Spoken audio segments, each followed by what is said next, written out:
Now that we're in the middle of fall with winter quickly approaching, we have less daylight hours to get our riding in, meaning we need to strap on lights at 4 o'clock in the afternoon to stay safe and not get hit by cars and all that good stuff. The Planet Bike Superflash Turbo is by far my favorite taillight that I've ever used, and although I don't have much experience with taillights, it's because I've gotten this taillight in the beginning of my cycling career, if you would, and it just has not disappointed. Now let's go over the pros and cons of my favorite taillight.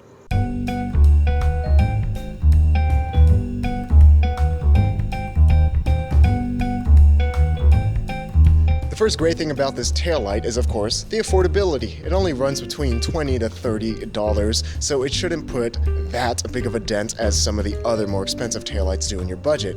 But with that said, it is still a very high quality taillight, and the most striking thing about this is, of course, the annoyingly bright light. Yes, that is pretty much what a taillight needs to do. It just needs to be annoyingly bright, and this gets the job done very well. Along with that, the blink pattern is also randomized, making it even more annoying. I swear, when I'm riding out with this thing, it provides a force field around me, and cars give me a lot of space when they pass by at night. So over the past 3 years, I've been using this thing practically every single time that I've been riding out at night, and it just has not disappointed. It is a reliable light and just has no issues whatsoever. The battery life lasts around 2 to 3 months with regular riding at night use, and Planet Bike claims that the battery life is a solid 24 hours on the non-blink settings, double that if you are on the blink setting.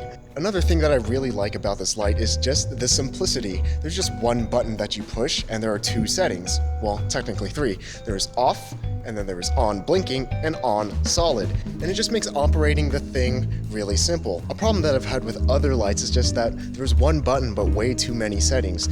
Other lights just have so many settings like blinking, fast blinking, slow blinking, sensual blinking, and this just has the randomized blink pattern, which is the one that you would want anyway. So the simplicity factor of this light makes it just really nice and not a headache to turn on and off. Another thing that I really like about this bike is that it just clips really simply and really solidly into a mount, and I've had no issues with the mount. It does occasionally need to be retightened, but hey, it's not going to be indestructible.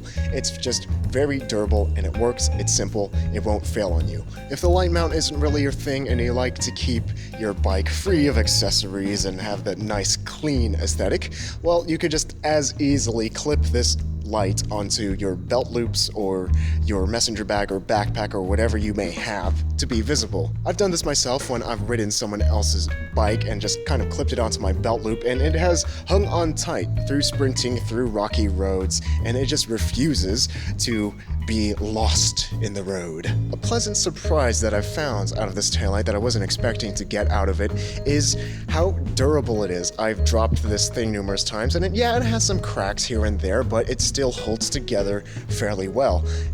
And another thing, I left it in this jacket pocket while it was in the wash, and I was kind of afraid that I completely destroyed the thing, but only the housing and the plastic was kind of warped and melted, and the light, as you can see, still works just fine. So what are the bad things about this taillight? Well, the Planet Bike Superflash Turbo runs on standard AAA batteries, and that can be a real annoyance to some people because a lot of people like to have the rechargeables, but the bright side of that is that you don't have to recharge it all the time, and it lasts about 2 to 3 months of regular use.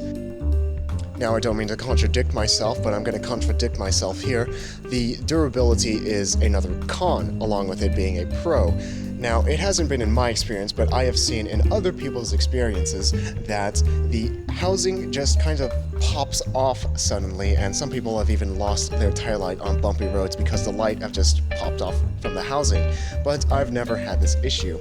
Now, this is my favorite taillight. It has served me very well over the past 3 years, and it's worked through rain, through not rain, through getting tossed in the washing machine once, through getting dropped countless times because I'm kind of a klutz, and it has just proven to be a good, solid light that just never fails to perform, at least for me. So everyone, remember to take your lights out with you whenever you ride because the sun sets earlier and earlier every day. Now, I don't mean to sound like Mama Goose, but please, please, please ride safely out there, and lights are just part of that equation.